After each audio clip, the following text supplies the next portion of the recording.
Okey, baik.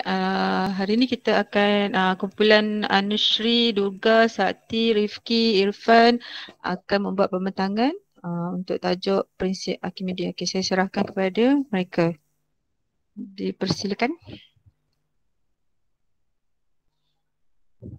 Selamat sejahtera. Kumpulan kami akan membincangkan tentang prinsip Archimedes hari ini. Ahli kumpulan kami adalah Anushri, Durga, Shakti iaitu saya, Rifki dan Irfan. Irfan, slide seterusnya.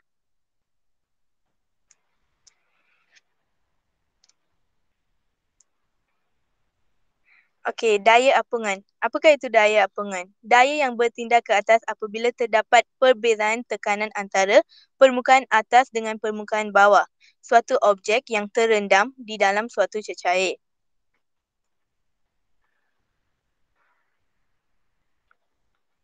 Prinsip Archimedes.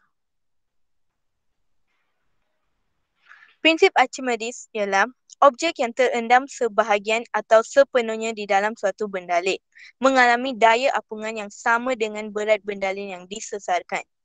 Pembentangan ini akan diteruskan oleh Anushri. Okey, kejap ya. Maksudnya, okey, back kepada tadi sekejap. Okey, so keyword untuk prinsip Archimedes, okey, satu markah untuk soalan struktur atau dia boleh keluar dalam soalan esei. Jadi keyword yang kena ada semasa awak jawab soalan definasi apakah maksud prinsip Archimedes, dia mesti ada perkataan objek yang terendam sebahagian atau sepenuhnya. Okey, sebahagian atau sepenuhnya tu wajib ada. Dan di dalam suatu bendalek. Bendalek ni maksudnya dia benda boleh mengalir. Gas, udara mengalir ataupun apa? Selain udara mengalir, apa lagi yang mengalir? Apa? Cepat. Gas. Bendalek. Gas, okey, udara mengalir lagi. Apa lagi? Cecair. Cecair. Cecair. Cecair. Dua je. Okey, prinsip Archimedes ni valid untuk dua matter, dua jirim. Okey, sama ada cecair yang mengalir, sebab tu namanya benda alir, fluid. Benda alir tu maksudnya cecair yang mengalir ataupun udara yang mengalir. Faham? Take note sikit situ. Dan objek tu bila direndam sebahagian atau sepenuhnya di dalam bendalek tersebut, dia mengalami daya apungan yang sama dengan berat bendalek yang disesarkan. Semua keyword ni wajib ada. Daya apungan sama dengan berat bendalek yang disesarkan. Itu maksud prinsip Archimedes. Okay. Boleh teruskan?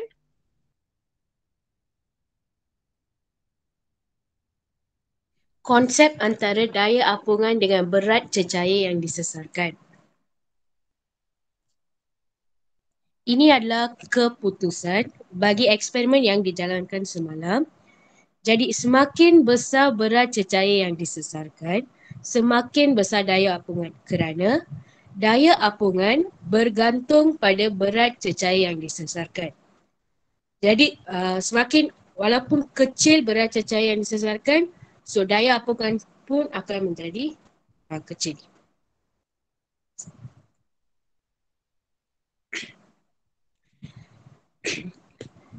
Objek di udara. Berat objek di udara ialah berat sebenar objek. Contohnya, berat objek di udara adalah 8 Newton. Jadi, berat sebenar ialah 8 Newton. Objek direndam ke dalam cecair. Berat objek di dalam cecair ialah berat ketara objek. Contohnya, berat objek dalam cecair 5 Newton. Jadi, berat ketara objek ialah 5 Newton. Objek menyesarkan cecair. Isi padu cecair yang disesarkan sama dengan isi padu bahagian objek yang terendam di dalam cecair. Objek mengalami kehilangan berat ketara. Kehilangan berat ketara sama dengan berat objek di udara tolak dengan berat objek di dalam cecair. So, daya apungan ke atas bertindak pada objek. Daya apungan sama dengan berat cecair yang disesarkan. Contohnya, berat cecair yang disesarkan ialah 10 Newton. Jadi daya apungan sama dengan 10 Newton.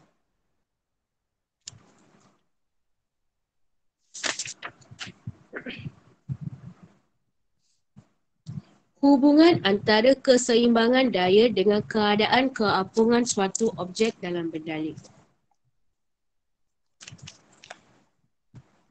Apabila objek direndam ke dalam suatu berdalih, objek tersebut akan mengalami dua daya, iaitu berat objek yang disebabkan oleh graviti dan daya apungan yang disebabkan oleh berdalih yang disesarkan.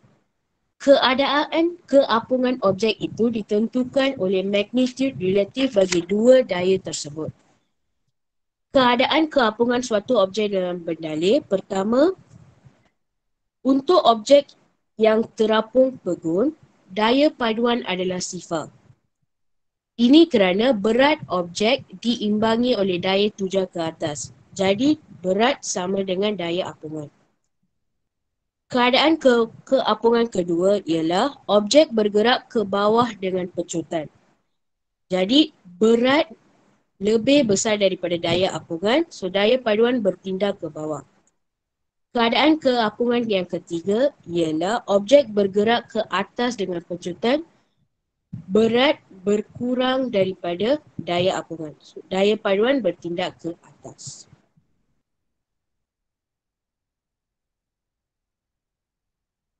Maksud gambar tadi, kejap gambar tadi.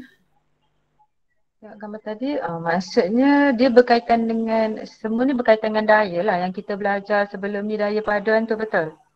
Betul tak? Ya, cikgu. Betul kan? So kalau dia tidak seimbang, dia ada pecutan, maka daya bersih atau daya paduannya tidak sama dengan kosong. So kalau dia bergerak pecutan A tu ke bawah, untuk gambar raja tengah kan, A ke bawah, maksudnya pecutan ke bawah, maksudnya berat tu lebih besar lah, daya bergerak ke bawah kan, berat lebih besar nilai dia daripada daya apungan. So dia macam submarine lah, macam kapal selam.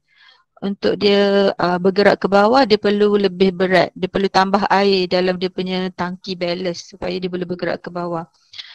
So konsep daya paduan ya. Okey, terima kasih. Seterusnya.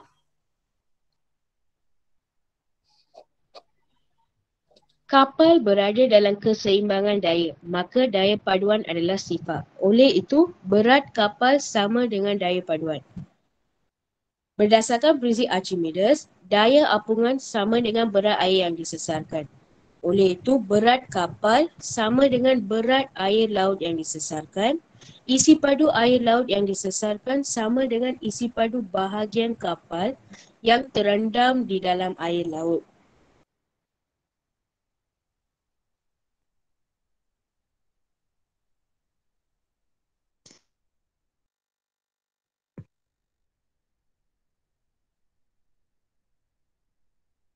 Hydrometer.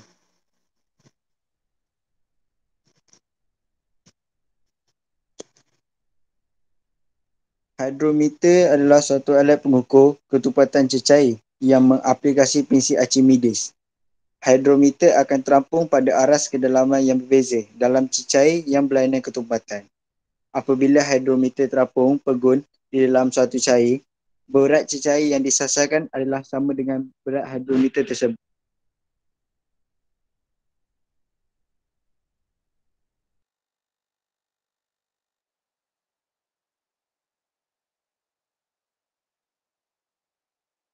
Cecair bertupatan rendah. Bacaan hydrometer dia adalah 0.30.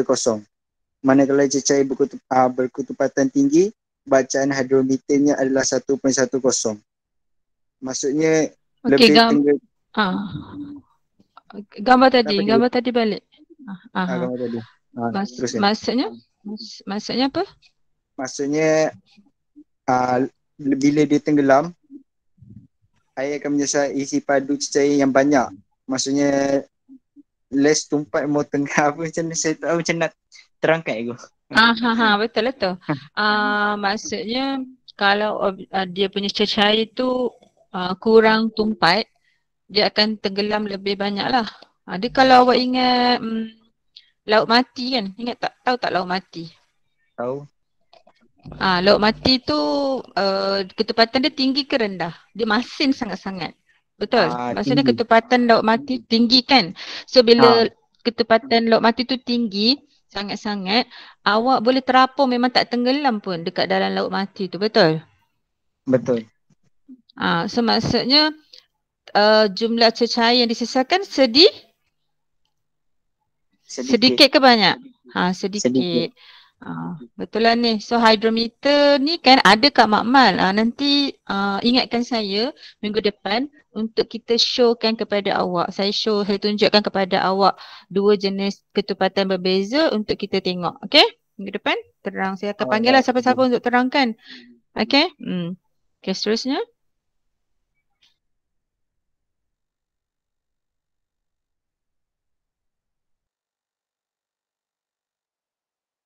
Aplikasi prinsip Archimedes.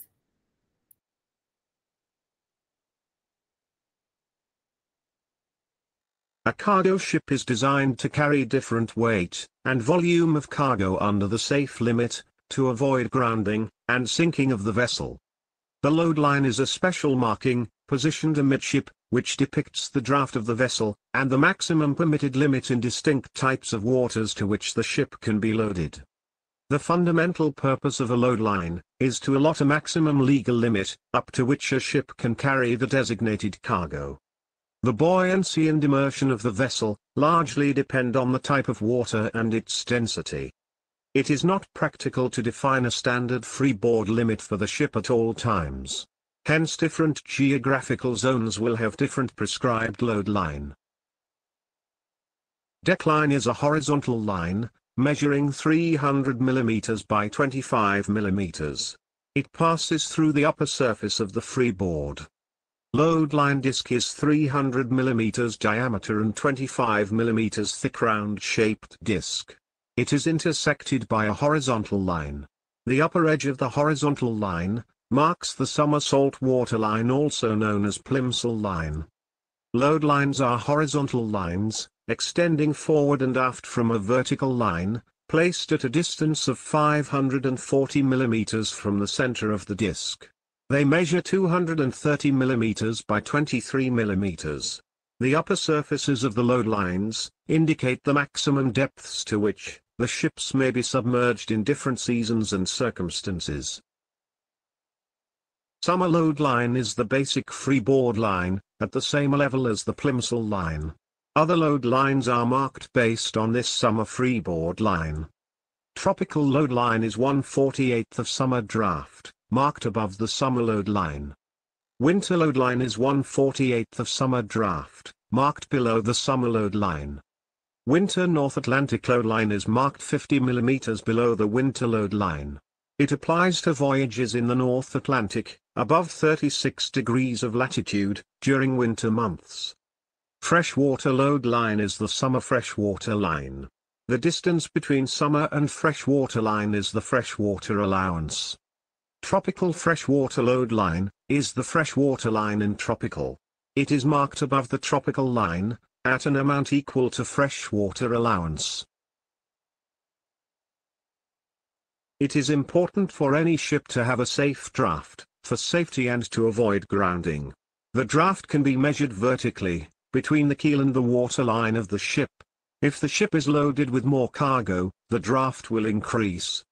Load line also helps in determining the freeboard of the ship, which is the distance between the shear and the waterline. Again, if the draft increases, which means more volume of the cargo has been loaded, leading to a decrease in the freeboard. If freeboard is reduced more than the required limit, it may sink the vessel. Hello. Today I want to talk about how submarine. A cargo. Hello. Today I want to talk about how submarine can sink and rise. Okay, sekejap. Sebelum continue sekejap. Pause A cargo sekejap. Pause submarine sekejap. Ship is designed. Okay, thank you. So, okay, kejap tadi ni kita sebut pasal kargo kargo ni kapal yang membawa muatan-muatan kargo, iaitu muatan-muatan yang macam mana? Pembentang? Muatan kargo ni muatan yang macam mana? yang akan di-loadkan, dibawa muatan-muatan besar-besar kan, yang berat-berat, yang kontainer besar-besar, betul tak? Macam kapal kelang semua tu, betul tak? Betul ke tak? Betul. Hello? Ha. So, kalau boleh back, saya nak awak backkan ke Plimsoll line tadi.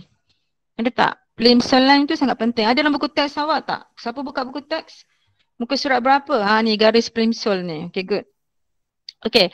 So apa? Boleh tak siapa-siapa terangkan balik in Malay version? Okay, kok ada yang tak faham kan?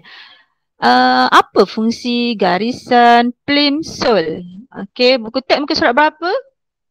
You guys boleh tengok buku teks muka surat berapa? Saya nak tanya siapa yang ada dalam ni. Saya jemput juga 5 SG masuk untuk ulang kaji. Husna ada tak? Husna ada. Husna Ifah ada? Ada buku teks tak sekarang kat awak? Okay, buku teks ada tak dekat buku? Kalau buku hilang pula. Durga ada tak buku teks? Dekat awak. Okay. Page muka surat berapa buku teks untuk garisan Plimsoll ni? Page 75. 75. Okay, muka surat 75. Okay, semua boleh tengok muka surat 75 buku teks. Okay, garisan Plimsoll ni hanya ada pada kapal-kapal kargo. Sebab kenapa kat kapal kargo? Kenapa bot lain, kapal-kapal persiaran lain tak ada? Dia kenapa kapal kargo? Logiknya. Siapa boleh bagi tahu? Kapal kargo dia bawa barang daripada mana ke mana?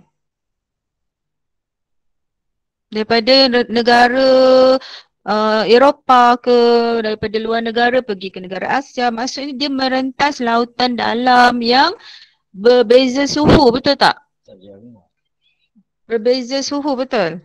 Betul tak? Betul tak? Irfan, betul tak Irfan? Betul. Jadi TF, T, F, S, W. TF ni apa dia tulis kat buku teks awak? Siapa? Nas baru masuk. Okay, Nazrul Hakim ada? 5ST ke Nazrul? 5ST. Syarifah, Kak Pah. Kak Pah ada Kak Pah? Oh, Kak Pah. Syarifah Syaira ada tak? Syarifah, Kak Pah ada tak ni? Siapa-siapa boleh sebutkan cikgu, TF tu apa? Kat dalam buku teks muka surat 75 ada tak dia tulis TF tu apa? Kita buat tropika. Apa dia? Tropical fresh water. Maksudnya air laut tropika. Kawasan tropika. Betul? Iklim tropika. Betul tak? Betul tak? T tropika. Kan? F fresh water. Fresh water ni macam mana? Maksudnya apa fresh water ni?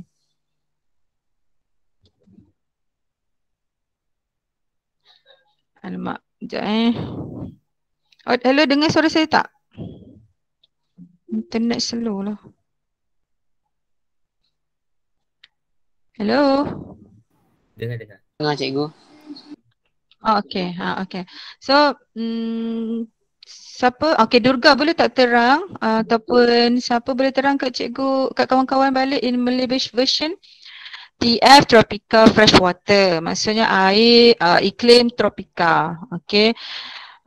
Tropika. Okay, S ni disebut apa tadi S? Salt water. S.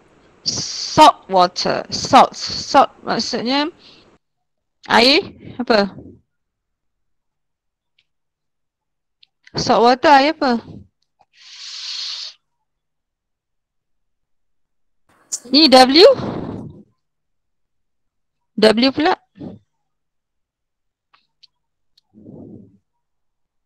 W apa? Dekat buku teks ada tulis tak? W apa, T apa, S apa ada tulis tak? Seorang sebutkan cikgu. Cepat. Yang present. Tolong sebutkan kat cikgu. Kumpulan yang present Sakti. Durga ke? Cepat sebutkan. Winter. Winter. Winter tu maksudnya musim apa? Sejuk. Winter sonata musim apa? Musim sejuk. So kalau musim sejuk means what? Means maksudnya apa? Suhu yang rendah. Suhu yang rendah. Okey, bila bagus, suhu rendah. Okey, bila suhu rendah, suhu sejuk, molecules water tu dia akan close each other, dia akan lebih rapat. Betul tak? Susunan molekul air tu akan jadi lebih rapat. Betul tak? The arrangement of water particles tu akan dapat rapat. So ketumpatan dia akan bertambah ke berkurang? Ketepatan air untuk bertambah. Okey, awak kena ingat macam kalau sebut je pasal ketupatan ataupun pasal jirim kan. Kalau pepejal awak boleh pegang pepejal tersebut sebab dia punya struktur sangat rapat antara satu sama lain. Okey, kalau liquid dia jauh-jauh sikit. Awak boleh pegang tapi dia berderai, dia jatuh-jatuh kan, cecair dia jatuh. Tapi mestilah awak boleh pegang sebab dia susunan dia jauh sikit. Tapi kalau gas awak tak boleh pegang sebab dia sangat jarak. Sama juga macam ketupatan cecair. Kalau dia lebih tumpat maksudnya 1 sentimeter padu, isi padu cecair tu jirim, kuantiti jirim dia sangat banyak. Garam, contohnya garam ataupun jumlah particles air kan. Dia air garam tapi jarak dia sebab dia suhu sejuk, bila sejuk dia rapat-rapat. Awak kalau sejuk awak nak rapat-rapat dengan kawan-kawan awak. Kalau panas awak nak renggang-renggang jauh-jauh. Macam itulah contohnya. Faham tak? So bila rapat-rapat dia lebih tumpat. Okey, ramai yang boleh diisi, banyak yang boleh diisi dalam 1 sentimeter padu isi padu tu. Isi padu cecair. So sebab tu dia duduk dekat garisan W tu dekat bawah sekali. Sebab ketepatan dia tinggi. Faham? Macam hidrometer tadi tu lah. Faham tak? Hidrometer kan makin ke bawah makin tinggi dia punya ketepatan. Betul tak hidrometer? Betul kan? Betul tak? Yes. Tunjuk gambar. Tunjuk gambar hidrometer tadi. So ada tak gambar yang fresh water? Kejap. Fresh water tadi yang kapal tu. Tak apa, tunjuk hidrometer dulu. Tengok. Hidrometer ni tak apa, tunjuk gambar hidrometer. Sorry. Hidrometer, mana hidrometer? Okay, hidrometer alat pengukur ketepatan. Kan? Okay. Maaf. Okay, cuba awak tengok. Hidrometer tu makin ke bawah, senggatan dia makin banyak nilai dia. Maksudnya ketepatan dia makin bertambah. Lagi tinggi nilai senggatan tu maksudnya ketepatan cecair tu tinggi.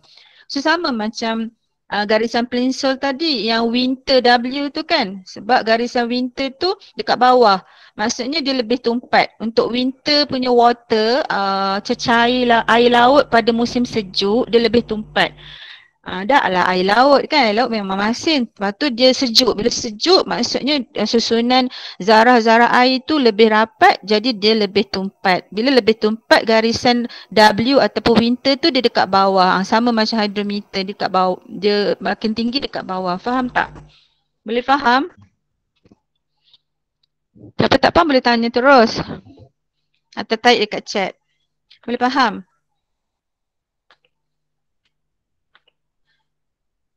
Okay, tolonglah seorang komunikasi dengan saya. At least seorang pun jadilah ataupun chat. Faham cikgu, Ni faham. macam tak ada respon ni. Okay. Okay. Okay, terima kasih. Okay, sekarang ni teruskan, sambung. Kita pergi kepada submarine, aplikasi kapal selam. Okay. A cargo ship. Hello. Today I want to talk about how submarine can sink and rise. Dia ada echo. Okay, dia ada echo. Most submarines have two types of tanks. Okay, teruskan. The main ballast tank and the trim tanks. The main ballast tank is used to move the ship up and down.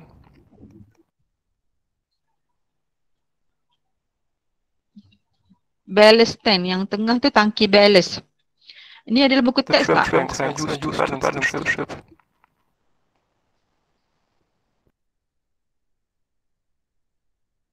Let's take a look at the main ballast tank first.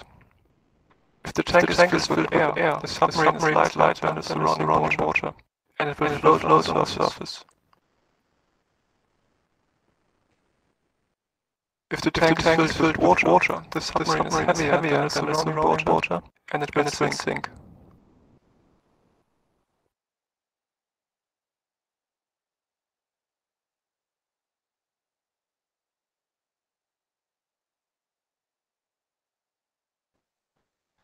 The main ballast tank has holes at the bottom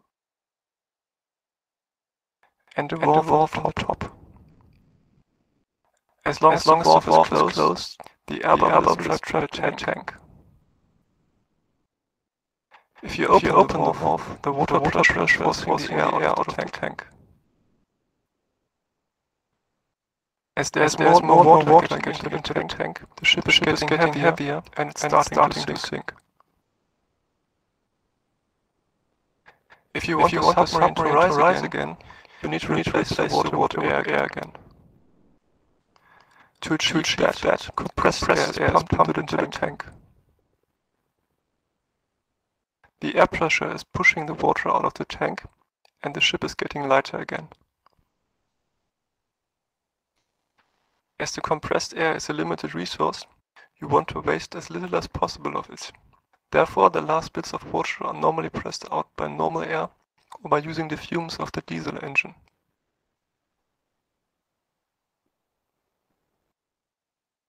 The second type of tanks are the trim tanks.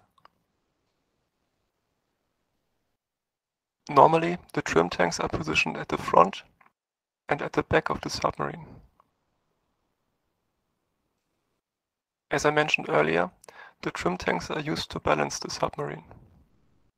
Let's assume the front part of the submarine is heavier than its back.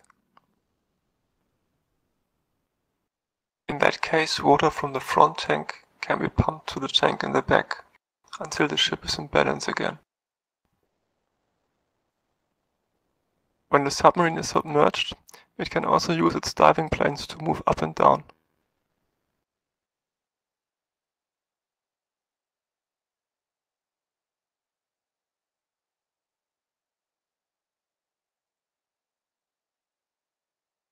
Okay, dah habis ke?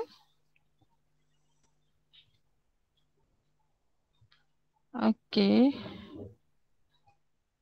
Macam ada dua player. Okay, ni adalah kapal selam. So, tangki yang kat tengah tu namanya tangki apa? Tangki balas. Okay, tangki balas. Ada tak dalam buku teks? Muka surat berapa Saya tak ada buku teks. Ada buku teks ada kat awak. Muka surat berapa? Ada tak submarine? Berapa?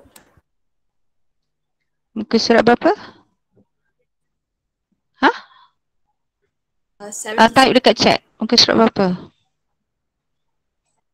74. Muka surat 74. Okey, 74. Thanks Durga. So, tangki yang kat tengah ni namanya tangki ballast. So, bila air masuk, berat kapal selam lebih daripada daya apungan. So, dia akan mengalami pecutan ataupun daya padan dia ke arah bawah. Dan bila dia nak float balik ke permukaan air, dia akan buang air tu dan dia akan timbul balik sebab berat dah kurang daripada daya apungan. So daya paduan ke atas. So dia bergerak pecutannya ke atas. Okay, so seterusnya. Ada calculation tak? Tak ada.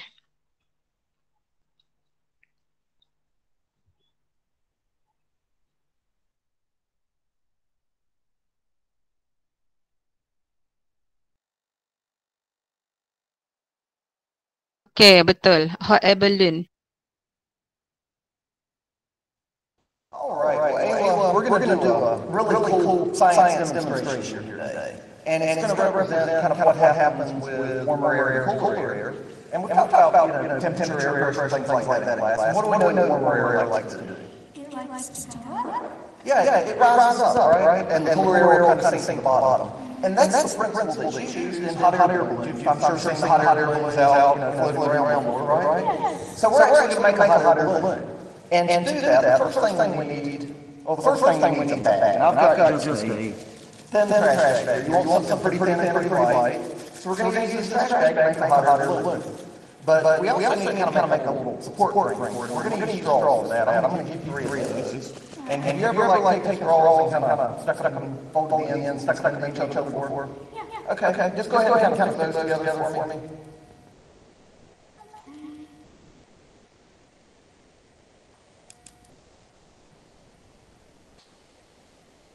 We get those, kind of put them all together and make a square frame. And this will go on the bottom of our balloon. But if you want to hold on to that, what we need to do now, we need to actually tape this in the bottom of our bag. So we'll get our tape and we'll get our bag. You want to hold the bag open, kind of two-person job.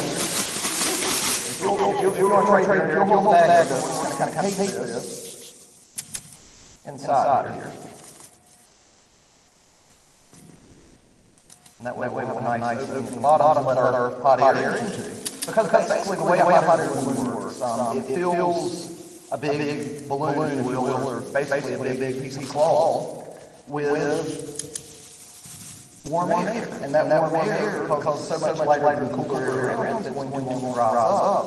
And because they have so much air, they can actually lift that basket and lift people that are in it and carry a lot of weight.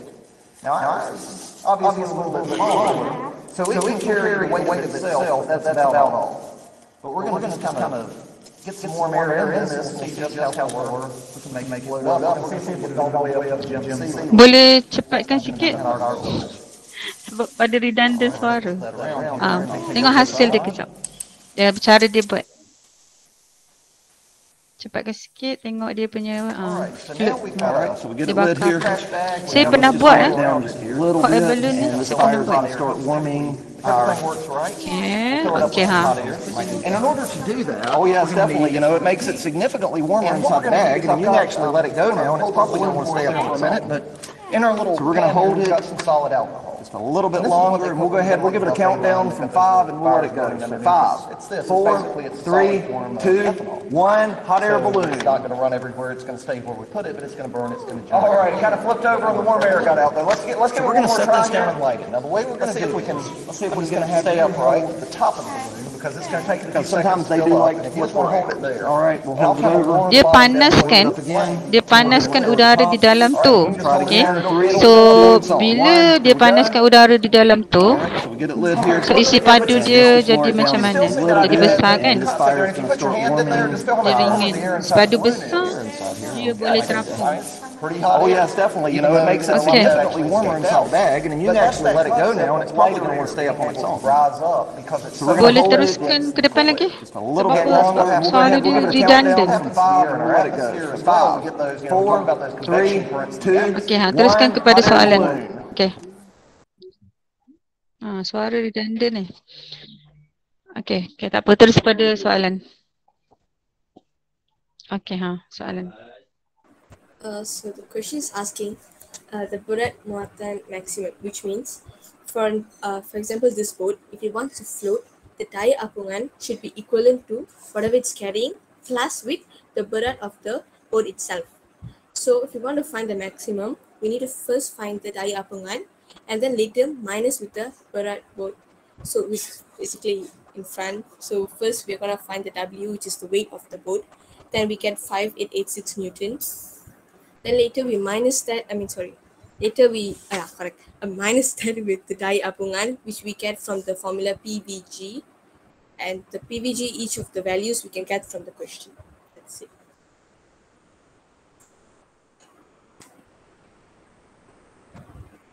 Faham tak apa Durga cakap? Sekejap, back tadi contoh satu tu. Okay, boleh faham tak? Apa keyword soalan? Dia nak berat muatan maksimum. Apa maksud berat muatan maksimum, pelajar?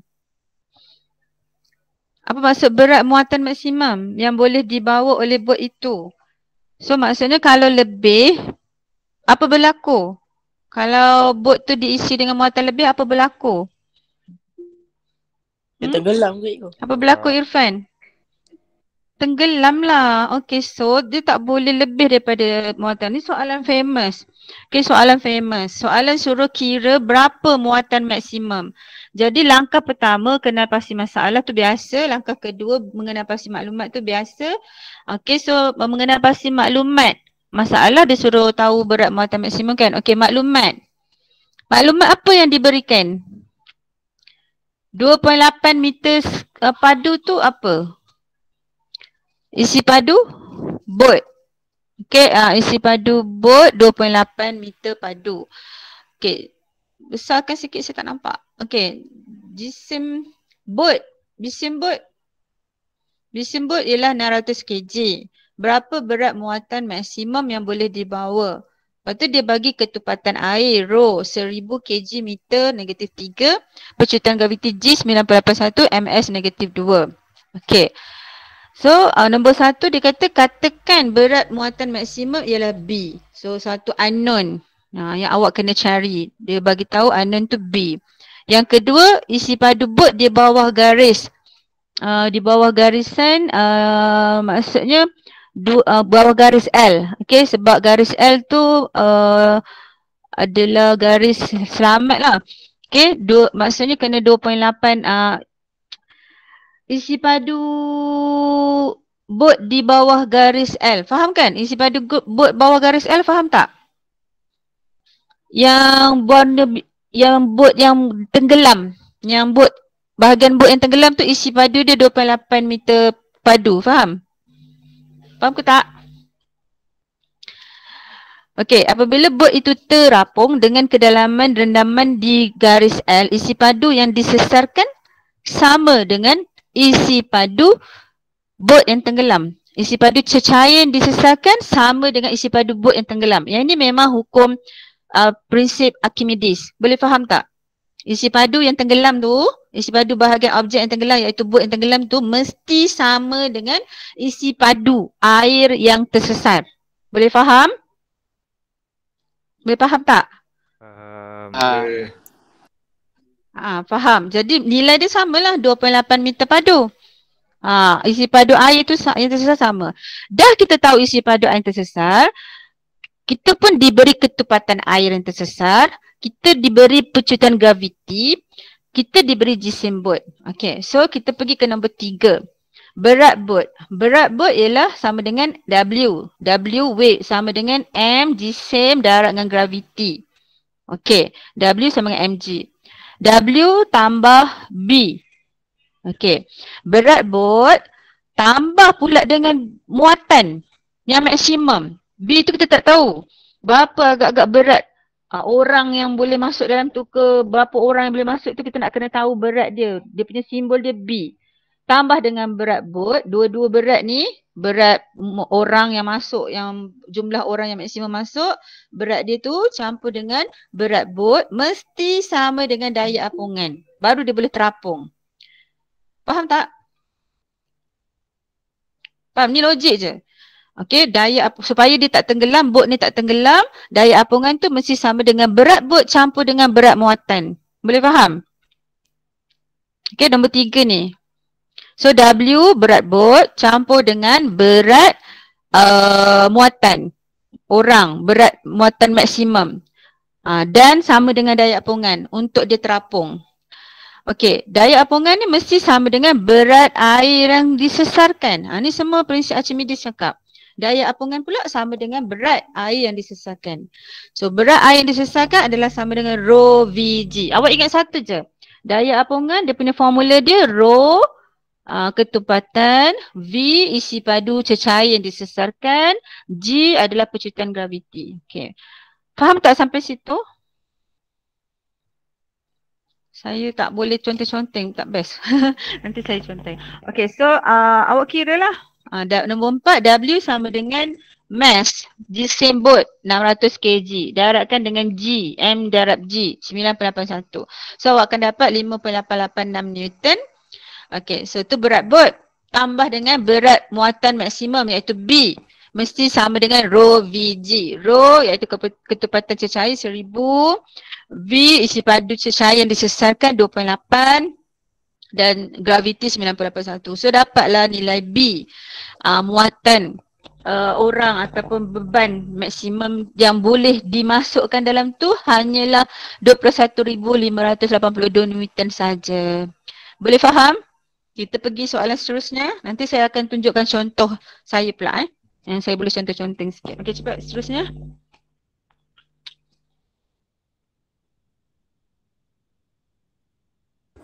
So for the first question asking for the berat, which means we need to use the formula of W is equals to mg. Okay, and then for question B, still asking the berat itu dengan, you have to compare, right? So before comparing, for the rakit to float, first the daya apungan needs to be equivalent to the berat rakit, or else it will sink, right? Durga cakap bahasa Melayu sebab ada kelas 5SG juga dalam ni. Yang kita cakap bahasa Melayu. Boleh tak? Durga boleh cakap bahasa Melayu? Okay, try okay. So yang pertama sekali Durga buat apa untuk mencari, apa data yang diberikan Durga? Pertama diberi apa dekat soalan tu? Jisim dan ketumpatan. Jisim rakit, okey, 54 kg dan ketepatan air laut 1080 kg meter negatif 3. Okey, and then dia bagi percuitan graviti. Okey, seterusnya A, dia nak apa Durga? Berat rakit, so simbol dia W, and then jisim rakit simbol dia M, 54 percuitan graviti.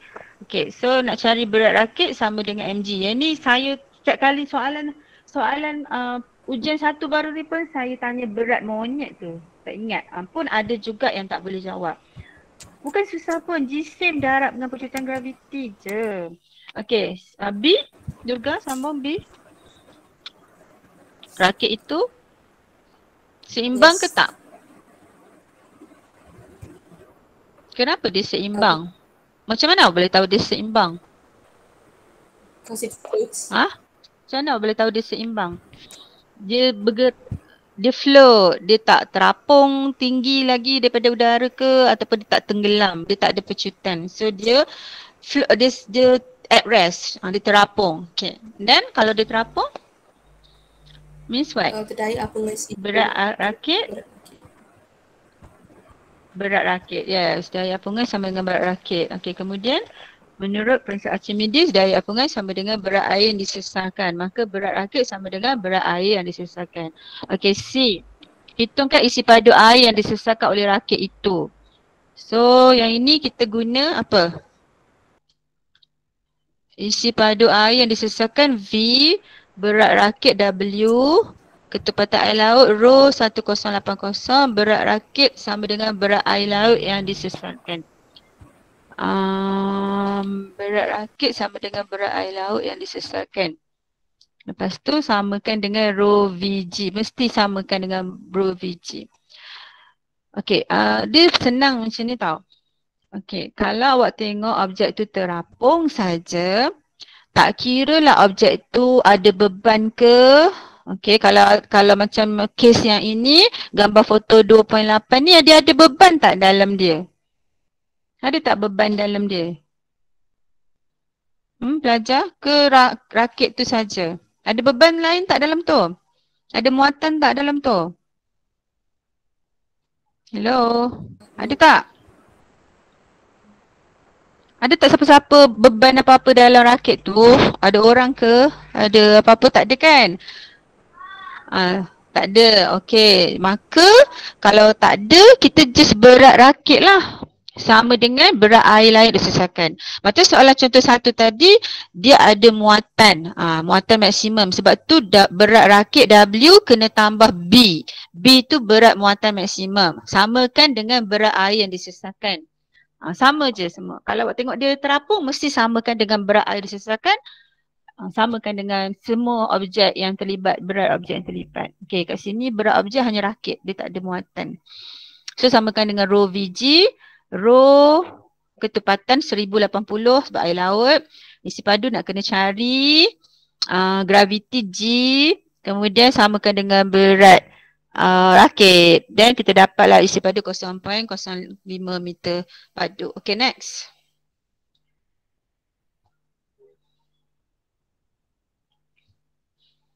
Okay. Ni siapa?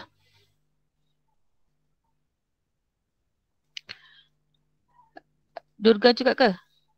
No, just the students need to answer. I mean the students, the others need to answer. Rajah. Okay, there are the students needs to answer. Okay, rajah 3 menunjukkan sebuah hydrometer. Alat untuk mengukur ketumpatan cecair. So hydrometer tu terapung di dalam satu cecair. Nyatakan hubungan antara berat hydrometer dengan berat cecair yang disesalkan. Okay, so siapa nak try? Apakah hubungan antara berat hydrometer dengan berat cecair yang disesalkan? Siapa nak try? Try je. Salah betul belakang kira. Try je. Tak ada hubungan.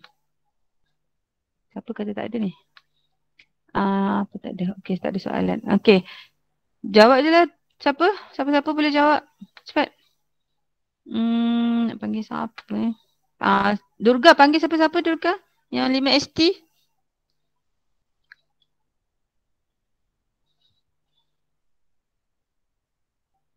Siapa? 5ST? Hawas. Hawas? Apa hubungan Hawas? Apa hubungan antara berat hydrometer dengan berat cecair yang disesalkan? Hydrometer tu objek kan? Jadi macam cikgu cakap lah, siapa tu yang kurus dengan cikgu yang gemuk ni? Kalau masuk dalam air, siapa yang banyak air yang disesalkan? Siapa yang cikgu bandingkan dalam kelas yang kurus lelaki tu apa? Irfan Ya ke Irfan? Speki tu Irfan yang pakai spek tu? Ya saya. Hello. Irfan. Irfan kurus. Berapa kg awak? 49. 49. Okey, cikgu 79. So kat situ siapa lagi berat? Cikgu kan? So bila cikgu dicampakkan dalam air, awak pun dicampakkan dalam air. Siapa yang cecair lagi banyak tersesar? Terkeluar. Cikgu kan? So berat cecair yang disesarkan tu sama dengan berat objek. Betul? Kat sini kesnya hydrometer objek tu. Jadi apa hubungannya Irfan? Semakin bertambah berat. Semakin bertambah. Cepatlah korang ni. Cepatlah. Semakin bertambah tambah berat hydrometer, semakin bertambah berat. Ya. Betul tak Durga? Betul tak Durga? Yes, teacher. Yes. Okay. Just ingat kes orang berat dengan orang ringan masuk dalam cecair. Bila dicampakkan dalam cecair, mana yang air banyak tersesar. So kalau orang tu berat, banyaklah air yang tersesar. Okay. B. Mengapa nilai bacaan adalah kecil pada bahagian hujung atas batang hydrometer itu? Maksudnya kalau atas tu 0.8, bawah 1.4. Kenapa atas tu kecil, bawah dia besar? Dia bergantung kepada ketumpatan cecair kan? Maksudnya kalau 0.8 tu ketepatan dia rendah ke tinggi? 0.8 tu ketepatan dia rendah ke tinggi? Hei, cepatlah jawab. Rendah cikgu. Rendah. So bila rendah dia tumpat, dia kurang tumpat kan? Bila dia kurang tumpat, dia tenggelam lebih dalam ke dia terapung lebih tinggi? Tenggelam. Dia tenggelam. Okey, dia tenggelam lebih dalam sebab dia kurang tumpat. Kurang tumpat ni maksudnya logiknya awak bayangkan cecair tu jirim molekul air dia duduk jarang-jarang. Duduk jauh-jauh. Jadi senanglah hydrometer tu nak masuk. Awak bayang macam tu. Sebab dia kurang tumpat. Jarak molekul dia jauh-jauh, jadi senanglah dia nak tenggelam. Cuba bayangkan cecair tu lebih tumpat. Jarak dia padat-padat, nak masuk pun susah. So dia terapunglah lebih tinggi. Faham tak? Lebih kurang macam tu lah. Boleh faham? Boleh. Okay. Ada lagi tak? Lagi? Cepat. Okay, ni kira. Okay, cuba jawab. Rajah 4 menunjukkan sebuah blok logam. Isi padu logam tu 3.2 darab 10 - 4 yang digantung dari hujung seutas tali dan direndam sepenuhnya di dalam air. Okey, keyword dekat sini direndam sepenuhnya. Okey. Yang kes sebelum ni terapung. ataupun terapung sebahagian ataupun terapung penuh lah kan. Yang ini dia terendam sepenuhnya. Maksudnya apa? Semua isi padu objek itu tenggelam kan. Okey, jadi soalan ni dia nak berapakah tegangan T bagi tali itu. Maksudnya kira dia punya daya apungan lah. Okey. Ketepatan logam 9,000. Ketepatan air 1,000. Percuitan graviti 9.81. Okey. So boleh terang terus je lah. Durga, jimat masa sikit. Okey, cuba awak terang. Tak boleh conteng ke dekat sini? Tak ada ni. Okey, cepat-cepat. Dah 9 suku. Tunjuk je jalan kerja dia. Dia tak jalan kerja.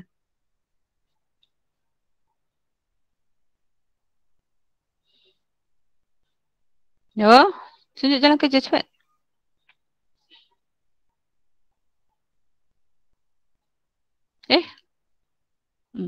Tak ada jalan kerja. So terangkan Durga macam mana?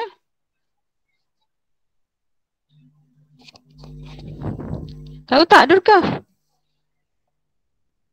Bagi soalan kena tahu jawapan. So kalau ketegangan tu maksudnya dia daya ke atas kan? Daya ke arah ikat. Maksudnya apa? Daya apa yang dia nak tu? Daya apungan ke berat?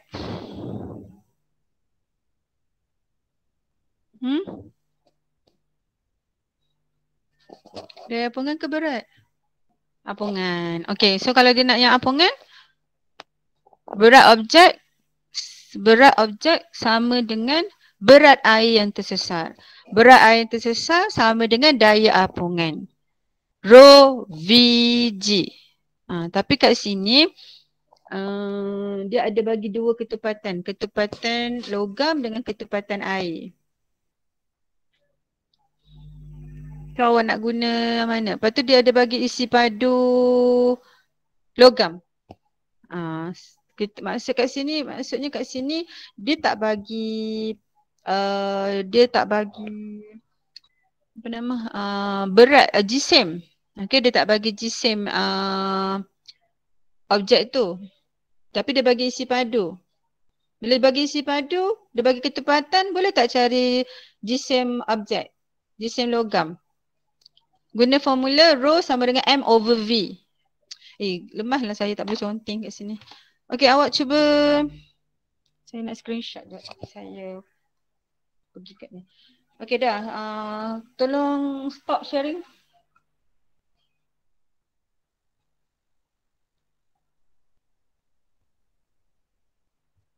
Okay, sekejap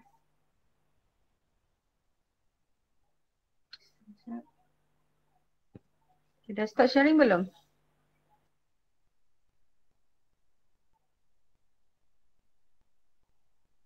Okay, dah. Sekejap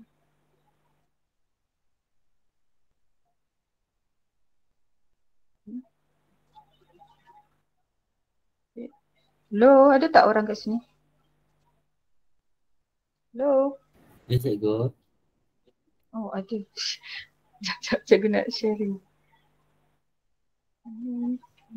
Sekejap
Okay, hello, boleh nampak? Hello, boleh nampak? Nampak. Boleh tengok. Okay, so sekarang ni isi padu logam. Okay, isi padu simbol dia V. Okay, V besar. Kemudian dia bagi ketupatan logam. Okay. Jadi ketupatan sama dengan jisim bagi isi padu. So kalau dia bagi ketupatan logam L, isi padu logam, so kita boleh cari jisim logam daripada formula ni. Okay, jisim logam sama dengan ketupatan logam darabkan dengan isi padu logam. Okay, cuba kira berapa dapat jisim logam. Okey, jisim logam sama dengan ketupatan. Okey, ketupatan 9,000 darabkan dengan 3.2 darab 10 negatif 4. Okey, darabkan. Dapat berapa? Somebody kira, saya tak ada kalkulator. 9,000 darab 3.2 darab 10 negatif 4. Dapat berapa? 2.88. 2.88 kg. Sebab meter negatif 3 dengan meter kuasa 3, meter negatif 3 cancel. So dapat 2.88 kg. Okey, betul tak? Yang lain kira betul tak? Betul. Okey. So awak dah dapat itu. So daya paduan mesti sama dengan berat air tersesar iaitu rho untuk air, isi padu untuk air tersesar, G lah. Okey. So ini ketupatan air yang tersesar, isi padu air yang tersesar. Okey. Dan G. Okey, dan perlu ingat isi padu objek mesti sama dengan isi padu yang tersesar. Sama, nilai dia 3.2. So masukkan nilai ketupatan air iaitu 1,000. Saya cari warna lain lah. Okey, ni 1,000 ni ketupatan air, masukkan dekat sini. Darabkan dengan 9.81. Darabkan dengan ketupatan air yang tersesar iaitu 3.2 darab 10 negatif 4. Dapatlah daya daya apungan, buoyant force, samalah dengan nilai T. Okey. Kira 3.2 darab 10 negatif 4 darab 1,000 darabkan dengan 9.81. 3.1392. 3.1392 Newton. Betul, yang lain kira betul? Unit semua SI. Okay, unit semua SI, T ataupun daya dia unit dia Newton. Make sure semua tu unit SI, meter, negatif 3 semua unit SI, so dapatlah unit Newton. Okay, boleh? Boleh faham? Boleh. Okay, saya nak tunjuk sikit lagi latihan yang untuk awak lebih faham untuk prinsip Archimedes ni. Kena pergi Bernoulli. Bernoulli banyak tak slide dia? Bernoulli siapa present?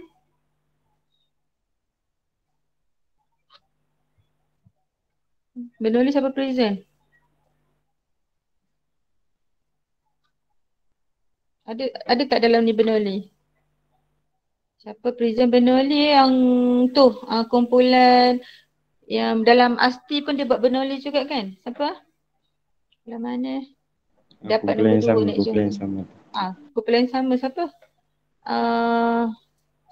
Zahirah Betul? Kumpulan Zahirah kan? Betul. Zahirah ada? Ada tak? Dah sedia belum Bernoulli? Ada je. Okay, kejap. Dah sedia dah. Okey, sekejap ya. So cikgu nak latihan yang cikgu share ni pasal daya apungan ni, prinsip Archimedes ni, dia dah ada dia punya nota kat sini, warna biru tu kan cikgu dah share dalam grup. So awak fahamkan, awak cuba buat. Ini latihan ni nanti siapkan satu muka surat je. Satu muka surat yang ni je, 14 ni. Buat dan salin dalam buku hantar kat cikgu ke. Boleh tak? Cuba buat dulu nak tengok awak faham ke tak. Okay? Okay, Zahira boleh share screen? Sekejap, cikgu stop dulu.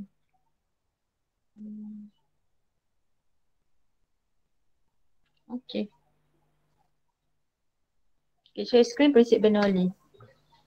Sorry kita drag masa sikit sebab nak habiskan minggu ni. Minggu depan hari Isnin banyak program lah. Dengan pilihan raya lagi nanti, mesyuarat pilihan raya lah dengan slogan lah. Macam-macam. Okay, cepat. Bila pilihan raya tu cikgu? Dijangkakan bulan 10.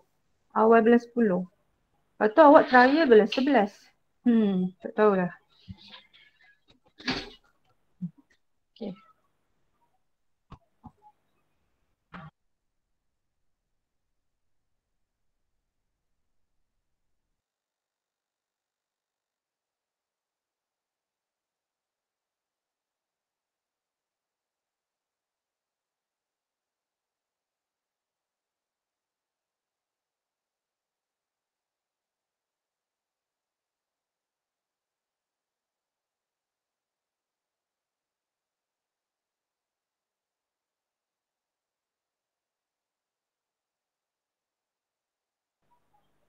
Okay, boleh teruskan?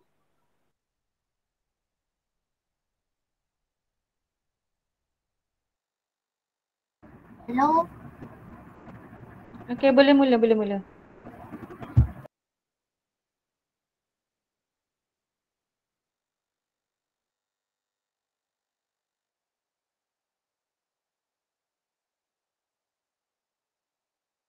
Okay, terus Pat. Ini tengah rakam, terus Pat.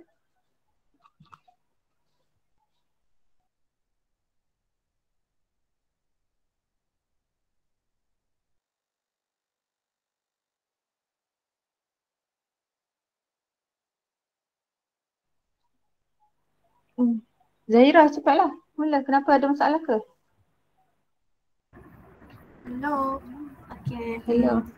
Okay, mula. Tak dengar suara lah. Mula. Saya dengar suara awak. Saya dengar suara. Korang dengar suara dia tak tadi? Dengar ikut. Dengar. Okay, cepat. Mula cakap. Zahira.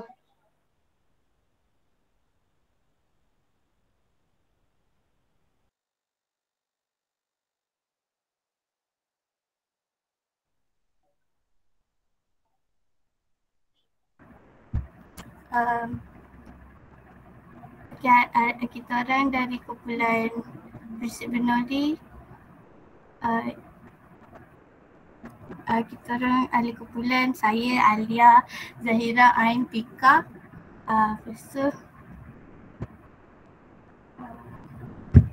Kita akan bincangkan tentang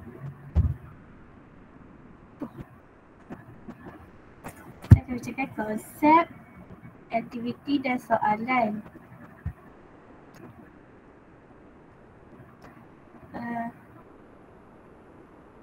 Prinsip ini dinamakan sempena Daniel Bernoulli yang menerbitkan penemuannya berkaitan prinsip ini dalam bukunya bertajuk Hydrodynamica pada tahun 1738. Dia pernah berkata, "It would be better for the true physics if there were no mathematicians on Earth."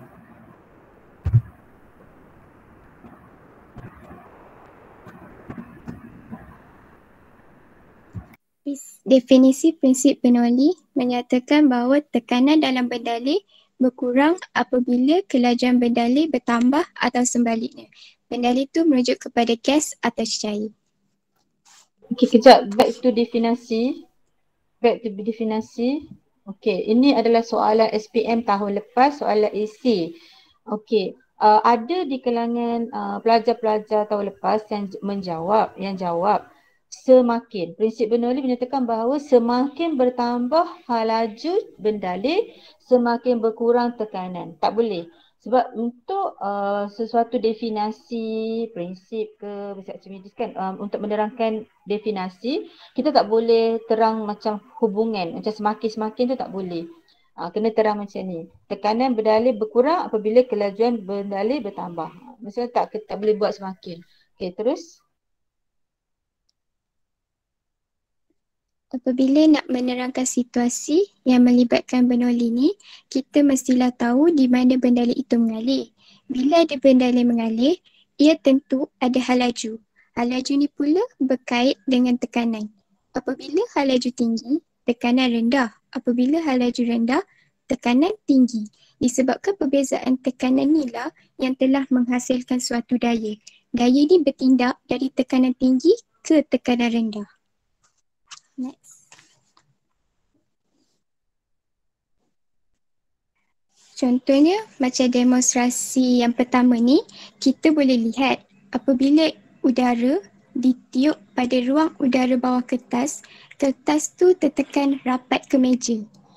Kejadian ini disebabkan hal laju bendala yang tinggi di bawah kertas telah menghasilkan suatu kawasan yang bertekanan rendah. Justeru itu, tekanan di sekeliling bahagian atas dekat kertas tu, iaitu tekanan atmosfera, telah memberi tekanan pada bahagian atas kertas.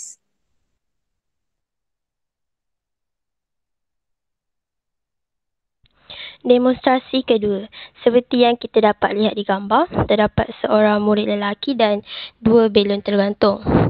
Apabila udara dialirkan, hal laju menjadi tinggi dan tekanan akan menjadi rendah. Tekanan atmosfera di sekeliling yang tinggi akan mengenakan daya dan menolak belon ke tengah-tengah. Belon akan saling mendekati apabila ditiup.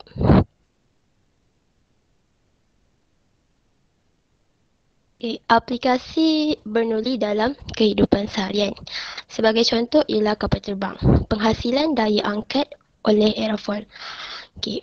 Pernah tak macam semua terbayang macam mana kapal terbang yang besar, berat tu, yang bawa penumpang tu boleh terbang dan terangkat dan terbang. Ini adalah menggunakan aplikasi Bernoulli. Bahagian mana badan kapal terbang yang menggunakan prinsip Bernoulli ialah bahagian sayap kapal terbang yang seperti kita dapat lihat di skrin. Apabila kapal terbang bergerak, udara akan mengalir di atas sayapnya yang berbentuk aerofol. Hal laju udara menjadi lebih tinggi dan mewujudkan kawasan bertekanan rendah. Manakala pada bahagian bawah sayap, hal laju udara menjadi lebih rendah dan mewujudkan kawasan bertekanan tinggi. Perbezaan kedua-dua tekanan ini menghasilkan satu daya yang bernama daya angkat. Daya angkat inilah yang membolehkan ia terbang. Jadi dapat kita simpulkan bahawa semakin besar luas permukaan bawah sayap, semakin besar juga daya angkat akan dihasilkan. Dan buat pengetahuan semua juga, daya angkat ni dia lagi besar daripada daya graviti. Jadi sebab itulah kapal terbang tu boleh terbang kat udara. Dan sayap berbentuk aerofol ini juga dapat mengurangkan daya rintangan di antara permukaan kapal terbang dengan udara.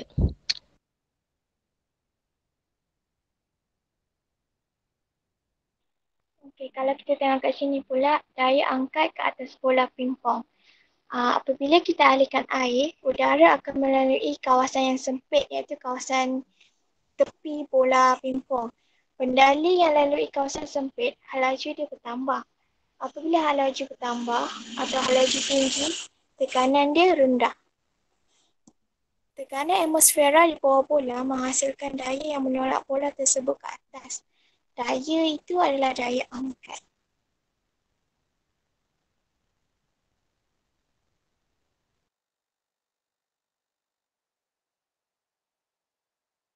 Soalan, daya angkat yang diperoleh kapal terbang semasa bergerak dengan hal laju tinggi disebabkan oleh? Pilih je siapa-siapa. Yang 5ST, suruh jawab.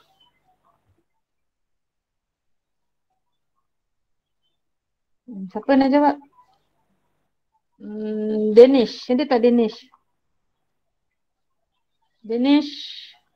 Dah lah kapal terbang awak dapat nombor 2 kan? Ni patutnya 5SG Helman. Helman dengan Danish. Aerofoil. Aerofoil. Apa aerofoil?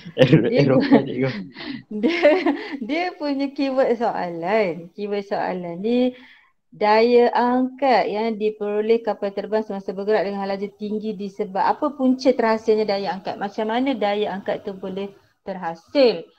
Mestilah ada perbezaan apa? Perbezaan apa? Tekanan. Tekanan. Perbezaan tekanan. Tekanan dekat bahagian sayap aerofol, bahagian bawah kapal terbang tu tekanan dia mesti apa? Tinggi ke rendah? Tinggi. Tinggi. Okey, macam mana nak create tekanan tinggi dekat bahagian bawah? Macam mana nak create tekanan tinggi kat bahagian bawah? Mestilah kat atas kapal terbang tu tekanan dia kena Rendah. rendah. Macam mana nak create tekanan dekat atas tu rendah? Laju bendali ataupun udara yang mengalir di bahagian atas sayap kapal terbang tu mestilah tinggi ataupun laju. Kan? Okey. So, teacher jawab apa soalan tanya daya angkat kan? Okay. Nombor 2. Apakah daya paduan yang telah mengangkat bola pingpong? Apakah daya paduan yang telah mengangkat bola pingpong? Apakah? Apakah nama ke? Soalan awak ni apakah nama daya paduan Betul?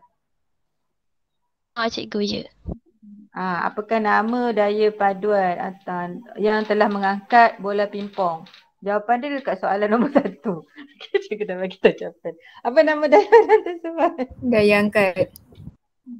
Daya angkat. Awak angkat kau sekarang. Okey, betul.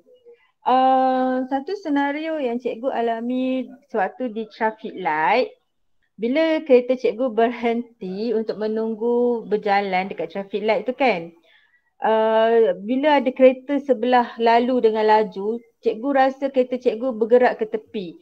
Apakah prinsip yang menyebabkan kereta cikgu boleh tertolak ke tepi, macam ada bergerak, kereta cikgu macam bergerak? Walaupun cikgu tengah berhenti tapi dia ada rasa tertolak ke kiri ke kanan sikit. Kenapa? Ada kereta daripada tepi gerak dengan laju. Kereta cikgu berhenti sebab kat traffic light. Prinsip Bernoulli ke ni? Betul tak prinsip Bernoulli? Ya cikgu. Prinsip Bernoulli. Sebab bila kereta tu bergerak dengan laju, tepi kereta cikgu yang berhenti tu. Okey, jadi udara dekat tepi kereta tingkap kereta cikgu tu, udara tu akan jadi laju. Jadi bila udara laju, tekanannya rendah. So tekanan yang lebih tinggi daripada sebelah side yang lain akan jadi tinggi dan dia akan tolak. Sebab tu kereta cikgu bergerak. Sama juga macam Safi Shali punya sepakan bola tu. Bola yang bentuk call terus masuk ke gol. Dulu ada satu sepakan tu, bola sepak punya sepakan tu, bentuk melengkung tu kan. Itu pun guna prinsip Bernoulli. Ada tak terang dalam ni? Sepakan bola tu. Ada tak? Korang ada terangkan tak? Tak ada. Oh, tak ada. Banyak prinsip Bernoulli ni sangat banyak. Kapal layar. Cara kapal layar bergerak pun menggunakan prinsip Bernoulli. Okey, sambung awak lagi. Last ada tak? Dah habis. Okey, dah habis dah. Okey, tak apa. Memang soalan prinsip Bernoulli, Archimedes, Pascal ni memang selalu keluar dalam esei. Nanti kita akan buat bengkel teknik, bukan bengkel lah, ceramah teknik menjawab. Sebelum awak pertengahan tahun, kita akan go through balik soalan esei berkaitan dengan topik-topik ni. Boleh? Okey. Okey, itu saja untuk hari ini. Ada apa-apa nak tanya? Tak ada.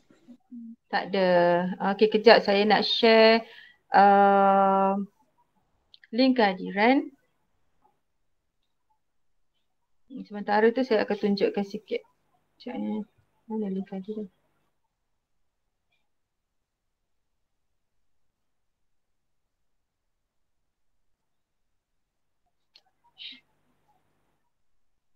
Okey.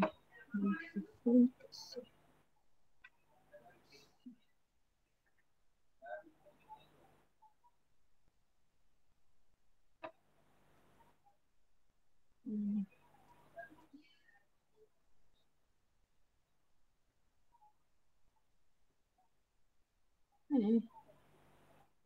Aku tak boleh. Sekejap. Ni korang. Mana? Tu. Mana mic ni? Okay.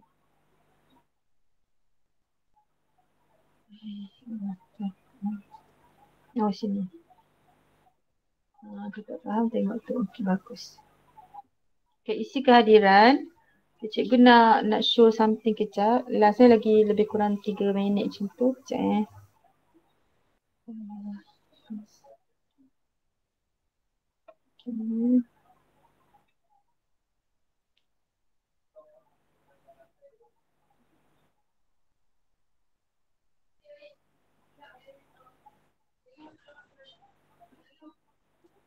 Okey. Oh, yang ini. Sementara cikgu tunjukkan ni, awak boleh isi kehadiran sekarang. Banyak aplikasi dalam ni. Semua soalan boleh cuba. Kita tengok prinsip Bernoulli lagi aplikasi dia. Ni. Ni Archimedes. Ini pasal aplikasi prinsip Archimedes. Hydrometer, kapal selam. Ni namanya tangki ballast. Okay. Kemudian belon udara panas. Ini kita panggil prinsip kerja. Kita ada satu soalan design, soalan esei, soalan design. Contohnya bakul belon udara panas ni kena buat daripada bahan yang macam mana. Dia punya envelope belon udara panas ni kena buat daripada bahan macam mana. Okay, tu tak apa, jangan risau. Nanti cikgu akan terangkan betul-betul nak dekat awak exam. Saya bagi masa 2 minggu untuk kita buat ulang kaji form 4 dan ni lah. Bab 2 ni. Bab 2 dan bab 3 esei lah, terutama esei. Ni Bernoulli ni sepatutnya terang juga macam ni. Apa tu? Pelindung Bunsen kan? Aplikasi prinsip Bernoulli juga. Sebab bila awak alirkan gas, gas mengalir dengan laju tinggi, so tekanan dekat situ rendah. Bila tekanan di dalam lubang tu rendah, udara daripada luar tekanan tinggi, so tekanan tinggi tolak ke lubang tu. So udara boleh masuk. Faham tak? Udara boleh masuk, so oksigen boleh masuk, campur dengan gas, maka bolehlah terbakar. Sebab kena ada pembakaran memerlukan oksigen. Nyalaan biru lah. Tapi mula-mula kan kalau awak pasang pelindung Bunsen, awak kena tutup ke buka lubang udara? Sebelum awak pasang pelindung Bunsen, awak tutup ke buka lubang udara tu? Biasa pasang tak pelindung Bunsen? Hello? Biasa pasang tak pelindung Bunsen? Ada ke tak ada ni budak-budak ni? Biasa. Sebelum awak pasang api, awak tutup lubang udara ke awak buka lubang udara? Mula-mula kita kena tutup lubang udara.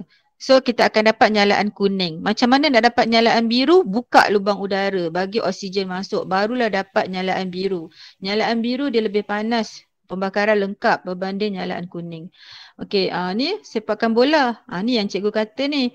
Macam mana dia boleh menghasilkan bola tu melengkung, sepakan bola yang melengkung.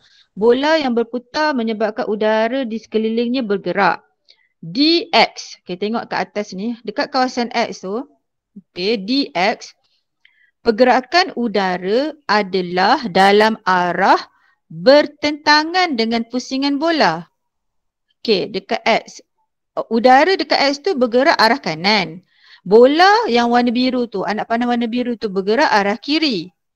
So dia bertentangan, betul?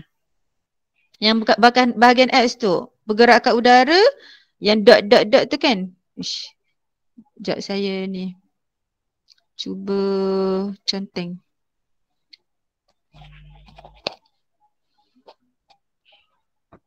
Okay, saya cuba conteng. Okay. Ni dia bergerak macam tu. Tapi bola ni arah dia untuk bahagian X tu dia bergerak bertentangan. Betul tak pelajar? Betul. Okey, untuk bahagian Y dia bergerak ke kanan, udara bergerak mesti arah sama, tapi bola tu bergerak arah yang sama. Macam tu. Okey, so dx pergerakan udara dalam arah bertentangan dengan pusingan bola. Dx, maka bila dia punya ni bertentangan, jadi hal laju dia rendah lah sebab nak bergerak ada tentangan. Okay, so bila hal laju rendah kat sini, sini hal laju dia rendah, maka tekanan dia akan jadi tinggi. Okay, automatik tekanan dekat sini akan jadi rendah sebab hal laju tinggi. Kenapa hal laju tinggi? Sebab arah dia sama. Dia tak ada halangan untuk pergerakan hal laju. Angin tu tak ada halangan. Dia bola bergerak arah kanan, angin pun bergerak arah kanan. Udara pun bergerak arah kanan. Jadi udara tu laju. Kalau macam atas ni udara bergerak kanan, bola gerak kiri. So ada penentangan. So hal laju dia rendah. So tekanan tinggi. Yang ni hal laju tinggi, tekanan rendah. So ada perbezaan tekanan. Bila ada perbezaan tekanan, dia akan bergerak, daya paduan tu akan bergerak ke arah yang tekanan kurang. So daya paduan ke bawah. So sebab tu pergerakan udara, sebab udara dy mempunyai hal laju lebih tinggi menghasilkan tekanan rendah. Pergerakan bola melengkung ke arah y lah sebab daya paduan ke bawah. So bola tu bergerak ke arah bawah, ke arah y. Faham tak? Dia pusing ke bawah. Bola tu boleh melengkung. Okey, boleh faham? Ni prinsip Bernoulli. Boleh faham tak? Okey. So yang ini latihan ni pun tolong buat juga. Ada 3. So latihan prinsip Archimedes dengan Bernoulli tolong buat. Saya dah sharekan slide ni dalam group. Dan tampal dalam buku nota awak. Okey, itu saja. Terima kasih. Semua dah isi kehadiran kan? Dah. Dah isi kehadiran? Okey dah. Okey, itu saja. Terima kasih semua. Assalamualaikum. Selamat malam. Thank you, Cikgu. Okey. Terima kasih, Cikgu. Terima kasih, Cikgu. Sama-sama.